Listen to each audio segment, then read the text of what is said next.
Bismillahirrahmanirrahim.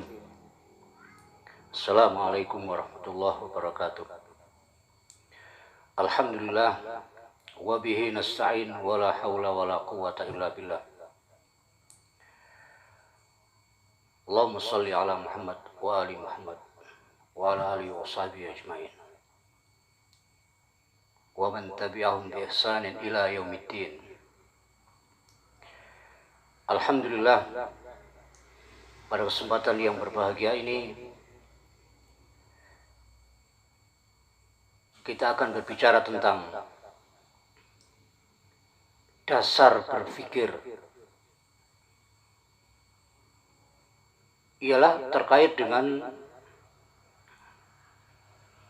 kategori apakah itu berkaitan dengan persoalan dunia ataukah berkaitan dengan persoalan ibadah. Kategori ini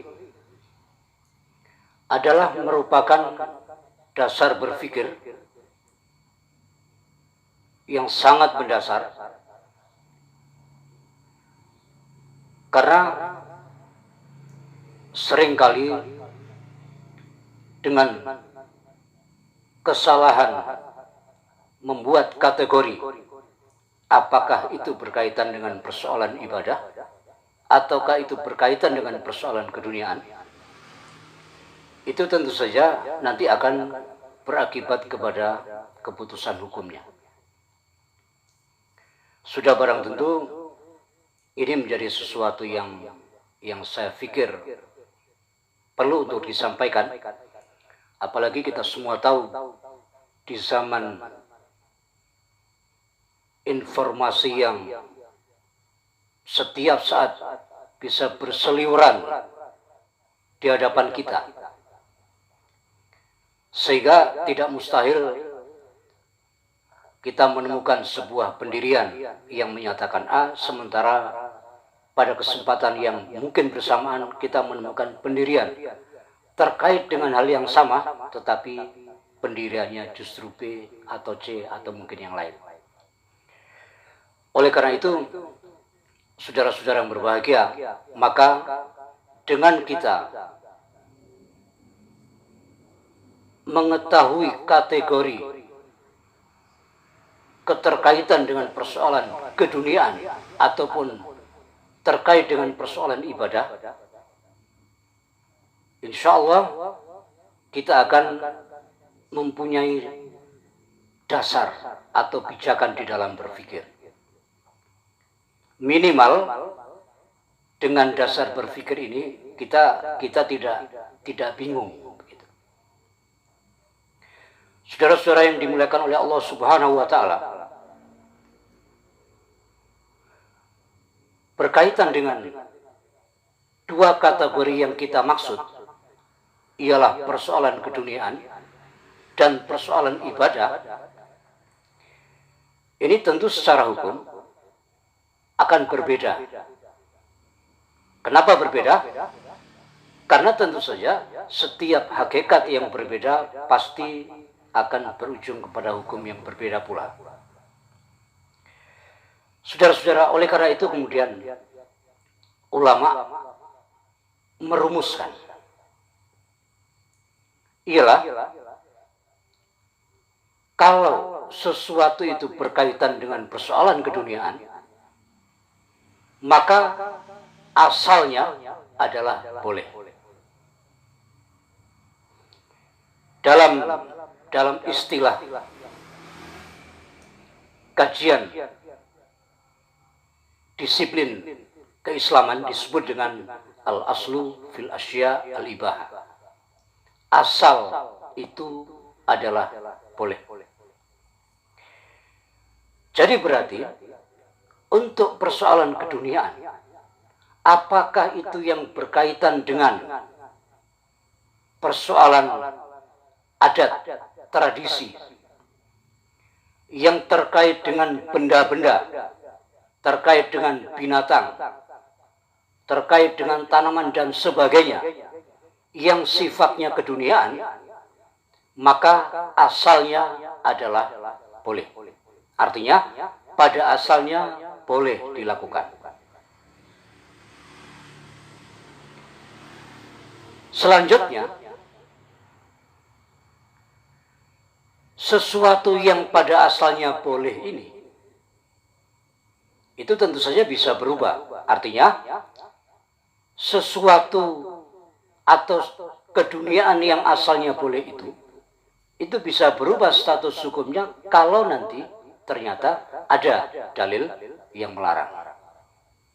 Misalnya kita tahu persoalan kalau terkait dengan binatang, misalnya babi. Babi itu persoalan keduniaan. Artinya asalnya tidak masalah. Tetapi kemudian Allah melarang. Nah, artinya ada dalil yang melarang untuk mengkonsumsi babi misalnya. Atau ada dalil yang kemudian melarang minum-minuman keras misalnya. Ada dalil yang melarang memakan bangkai misalnya. Nah, babi, minuman keras, bangkai itu menjadi haram, itu adalah karena ada dalil yang melarang. Sehingga saudara-saudara yang berbahagia, ulama merumuskan bahwa setiap persoalan keduniaan itu asalnya adalah boleh. Saudara-saudara yang berbahagia, kalau kita berbicara tentang asal, tadi kita sudah sampaikan bahwa keduniaan itu asalnya boleh. Nah, apa asal itu? Asal itu mempunyai beberapa pengertian. Atau asal itu punya status. Yang pertama, bahwa yang namanya asal itu adalah umum. Kalau kemudian tadi dikatakan bahwa keduniaan itu asalnya boleh, itu artinya apapun, apa saja yang sifatnya keduniaan itu boleh kita lakukan. Jadi hal-hal yang sifatnya keduniaan, apapun dia, itu pada asalnya boleh kita lakukan. Nah, ini yang dimaksud bahwa asal itu mempunyai ciri, yaitu umum. Kemudian ciri berikutnya adalah bahwa asal itu sifatnya adalah istisab. Istisab itu maksudnya dengan bahasa yang gampang adalah sebagai tempat kembalinya sesuatu. Karena dia merupakan asal, sehingga dia menjadi tempat merujuknya atau tempat kembalinya sesuatu.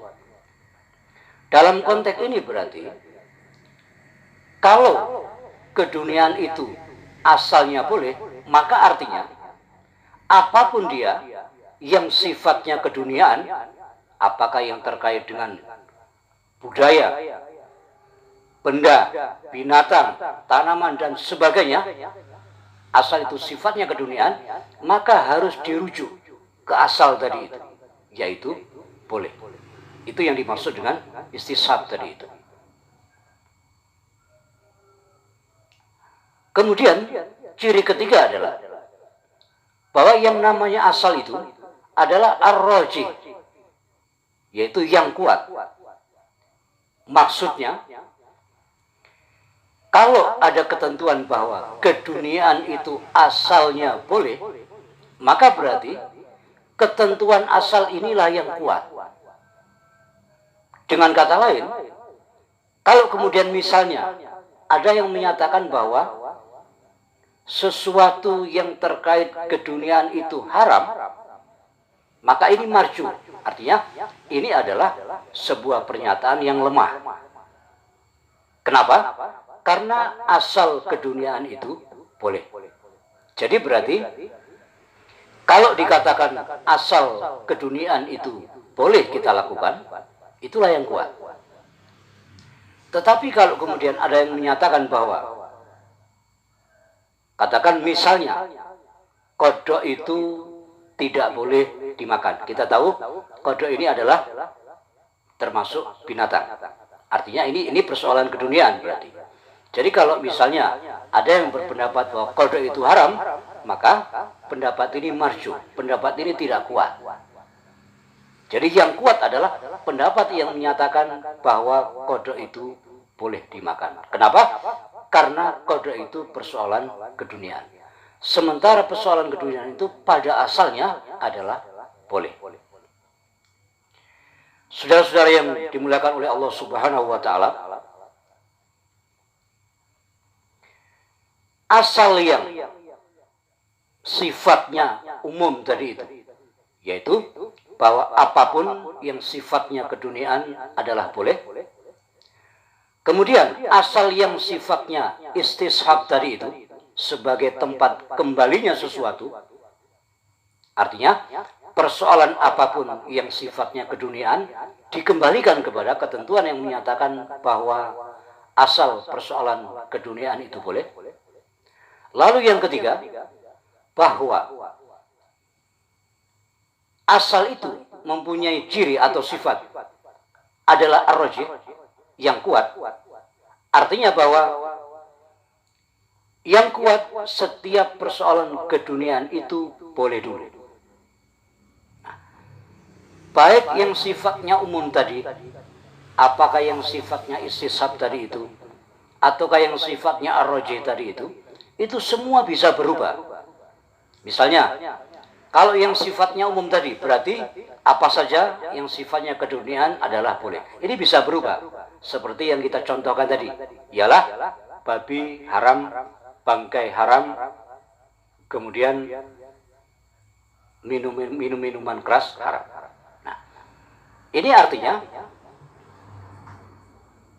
asal keduniaan yang sifatnya umum tadi itu, bahwa semuanya haram, itu berubah, yaitu ada yang ternyata haram, ialah babi, minuman keras, dan bangkai. Gitu. Ini bisa berubah dengan catatan sekali lagi kalau itu ada dalil yang menyatakan keharamannya. Kemudian istishab ialah tempat kembalinya persoalan. Berarti untuk persoalan keduniaan dikembalikan ke hukum asal. Apa itu? Bahwa keduniaan itu pada asalnya adalah boleh. Nah, ketentuan ini bahwa asal tadi menjadi tempat kembalinya setiap persoalan keduniaan itu bisa berubah. Yang bisa merubah tidak ada lain adalah dalil. Artinya, kalau kemudian ada dalil yang menyatakan bahwa babi, bangkai, darah itu haram, maka berarti babi, bangkai, dan darah itu tidak bisa lagi dikembalikan kepada ketentuan asal yang menyatakan bahwa setiap persoalan keduniaan itu pada asalnya adalah boleh. Tidak bisa lagi seperti itu. Kemudian yang ketiga, bahwa sifat asal itu adalah ar-rajih. Artinya, dialah yang kuat. Nah, ketentuan ini, sifat ini juga bisa berubah. Bahwa yang kuat pada asalnya setiap persoalan keduniaan itu boleh, itu benar. Tetapi, kalau kemudian ada dalil, maka dia bisa berubah.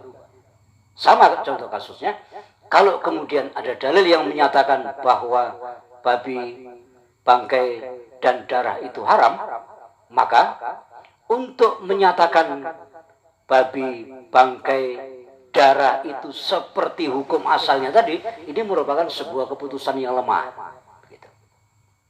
Jadi walhasil, ketentuan asal, baik yang sifatnya umum, ataupun yang sifatnya istishab, ataupun yang bersifat ar-rajih tadi itu semua bisa berubah asal memang ada dalil. Saudara-saudara yang dimuliakan oleh Allah Subhanahu wa taala. Jadi kalau demikian dapat kita simpulkan Berarti untuk menyatakan bolehnya sesuatu yang sifatnya keduniaan itu tidak harus ada dalil khusus. Saya ulang kembali, bahwa untuk menyatakan bolehnya persoalan keduniaan itu tidak harus ada dalil secara khusus. Contoh, untuk menyatakan bahwa kambing itu boleh, atau untuk menyatakan bahwa kambing itu halal. Nah, maka berarti tidak harus kemudian ada dalil yang secara khusus menyatakan bahwa kambing itu halal. Tidak harus seperti itu. Kenapa demikian? Karena memang hukum asal persoalan keduniaan itu adalah boleh. Jadi untuk menyatakan bolehnya makan kambing itu tidak harus ada dalil khusus yang menyatakan bolehnya makan kambing. Malah nanti justru sebaliknya, seandainya ada orang yang menyatakan bahwa ini sekedar contoh. Kalau seandainya ada orang menyatakan bahwa kambing itu haram, kambing itu tidak boleh dimakan, maka berarti orang yang menyatakan kambing tidak boleh dimakan itu berarti sudah bertentangan dengan ketentuan tadi, baik yang sifatnya umum, yang sifatnya istisab, ataupun yang sifatnya ar-rajih tadi itu. Artinya justru orang yang menyatakan bahwa kambing itu haram, maka orang itulah yang harus membawa dalil itu. Justru harus seperti itu. Nah, oleh karena itu, maka kesimpulannya tadi adalah bahwa untuk menyatakan bolehnya persoalan keduniaan itu tidak harus ada dalil secara khusus. Saudara-saudara yang dimuliakan oleh Allah Subhanahu wa Ta'ala, maka berarti sebaliknya, kesimpulan yang bisa disampaikan adalah untuk menyatakan haramnya persoalan keduniaan itu yang perlu kepada dalil. Kenapa kemudian untuk menyatakan haramnya persoalan keduniaan itu perlu kepada dalil? Karena kita tahu lagi-lagi bahwa hukum asal persoalan keduniaan itu adalah boleh. Saudara-saudara yang dimuliakan oleh Allah Subhanahu wa Ta'ala, oleh karena itu berarti setelah kita mengetahui bahwa ketentuan asal persoalan keduniaan itu adalah boleh, maka berarti apapun yang sifatnya keduniaan itu boleh, kecuali kalau memang ada dalil yang melarang. Sehingga berarti kalau ternyata tidak ada dalil yang melarang hal-hal yang sifatnya keduniaan itu, maka berarti ketentuannya tetap kembali kepada hukum asal. Istisab tadi kembali kepada hukum asal, yaitu asalnya boleh. Dan ketentuan inilah yang kuat, ar-rajih. Kita ambil contoh misalnya, bagaimana dengan pakaian tradisional misalnya. Katakan contoh sederhana lah misalnya, pakaian tradisional Sumatera misalnya. Tentu dalam hal ini misalnya pakaian yang pasti itu misalnya pakaian tradisional Sumatera yang laki-laki misalnya. Kita tahu pakaian tradisional Sumatera untuk laki-laki itu jelas sesuai dengan kriteria. Atau mungkin pakaian tradisional Jawa untuk laki-laki misalnya, itu juga sesuai dengan prinsip-prinsip umum syariat. Atau mungkin pakaian-pakaian tradisional yang lain yang notabene sesuai dengan syariat. Nah, untuk semua itu, untuk menyatakan bahwa semua itu boleh, itu tidak harus ada dalil khusus yang menyatakan bolehnya. Karena memang pada asalnya persoalan keduniaan itu adalah boleh.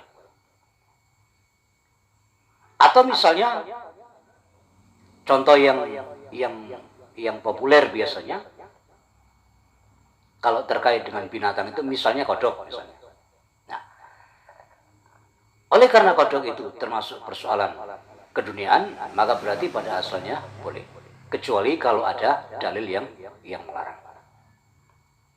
Saudara-saudara yang dimuliakan oleh Allah Subhanahu wa taala,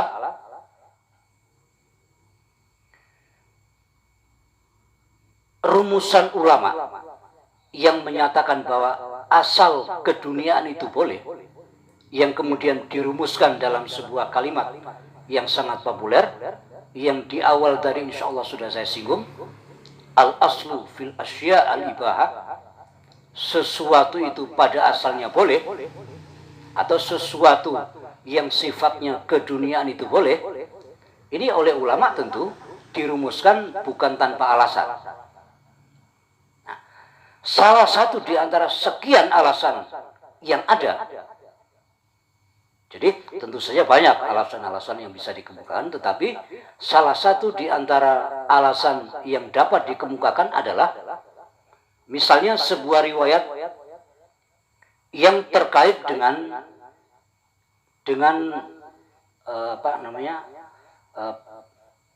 perawatan atau katakan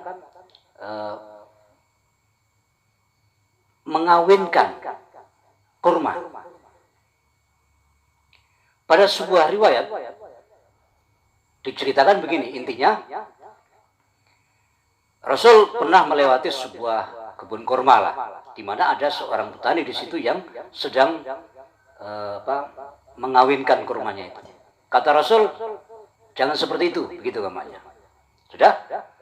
Oleh karena Rasul yang ngomong, maka kemudian petani ini menuruti apa yang dikatakan oleh Rasul. Akhirnya dia tidak melakukan sebagaimana biasanya. Walhasil, ringkas cerita, ketika saatnya panen, ternyata kemudian kurma ini rontok atau rusak lah, begitu. Artinya tidak bisa panen maksimal, gitu. Tidak seperti biasanya. Nah, kemudian hal ini, terkait dengan hal ini, kemudian Rasul menyatakan, pada riwayat itu dikatakan begini oleh Rasul,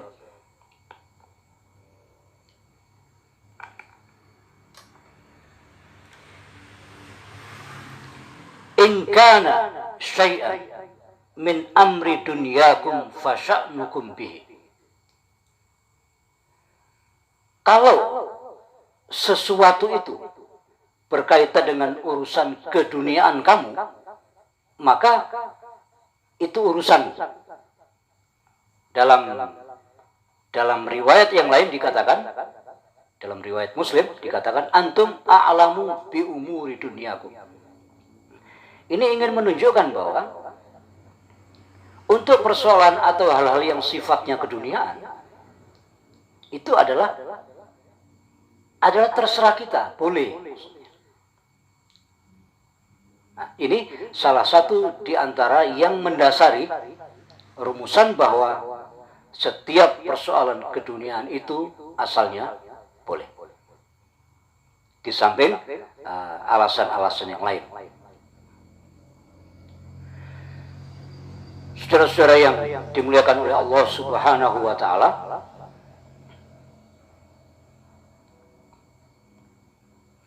kemudian ada contoh, barangkali contoh lain yang bisa dikemukakan di sini.